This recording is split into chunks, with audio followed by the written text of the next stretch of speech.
Before closing, I would like to touch on something that I maybe haven't expressed earlier in any kind of in-depth way.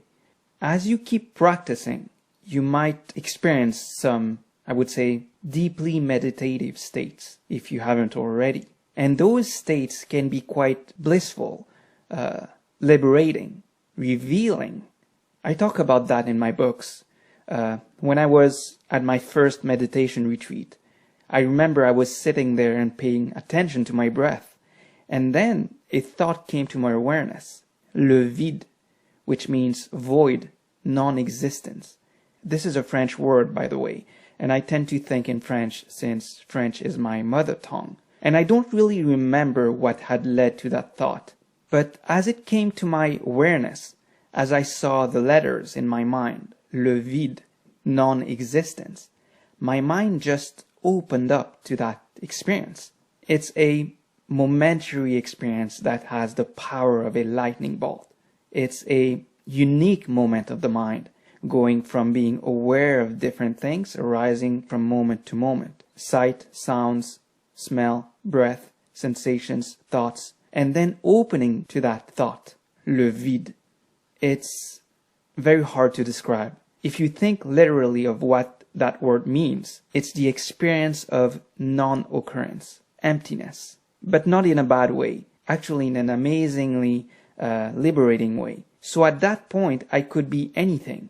I could be an ant, a tree. It wouldn't make any difference. There was no borders, no body, no nothing, just awareness. Awareness of experience on a moment-to-moment basis, with no center, no one observing, no one hearing, seeing, smelling. Complete loss of ordinary sensory experience. The lights went out in some sense, but the only thing that remained was a knowing of that.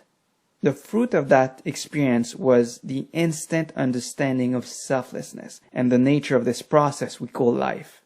Now, for the next 2 years or so, I've been caught in trying to replicate this experience with no success. I had hit a major obstacle in my practice. So it had started gloriously, but then I crashed. I had completely ignored the point of the practice, which is not trying to replicate any bodily sensations. That initial experience I had was so seductive that I had fallen into the trap that many meditators fall into at some point. It was exceedingly frustrating, and this was the worst 2 years of my practice. And it took me those 2 years to finally realize that it wasn't about getting something back, but to be with how things are. Now, finally, my mind did let go of that fixation at some point, and I just began relaxing into how things are. I started experiencing, again, a somewhat similar type of experience, but I never got back to that very intensity of that first initial experience again. And at that point, it didn't really matter. It was a different kind of flow of experience. So that was its own learning.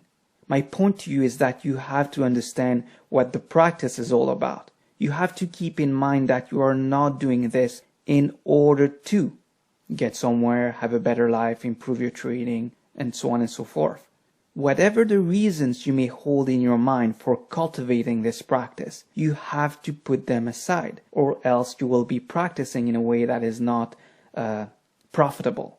There is a very classic way in which insights unfold. At a certain stage, you might be experiencing tremendous clarity of mind, rapture, bliss. And at this particular stage, the tendency for everybody is to get attached to those states, one way or the other. It's such a remarkable shift from anything that's happened before in one's life, that when you're experiencing that, you just feel that you've arrived someplace. But what you are to do is to simply acknowledge these states as just passing conditions and not get attached to them or try to reproduce them or make them stay longer. If you do, you are just indulging in craving and aversion, the very mechanism that you're trying to relax. So the path you are to take in your practice is always about letting go and not getting attached to. Okay? Remember this. If freedom is contingent upon conditions, if it's contingent upon something, then it's not freedom. It's something else. It's a fabrication of the mind. It's a delusion. And it takes some real guidance to realize this. So don't hesitate to stay in touch with me. I will guide you through your practice if any difficulty arises. Just completely free, right? So, because you already paid for the course. And the course encompasses this support. Feel free to ask your questions here or send me an email at creatingcomposure@gmail.com.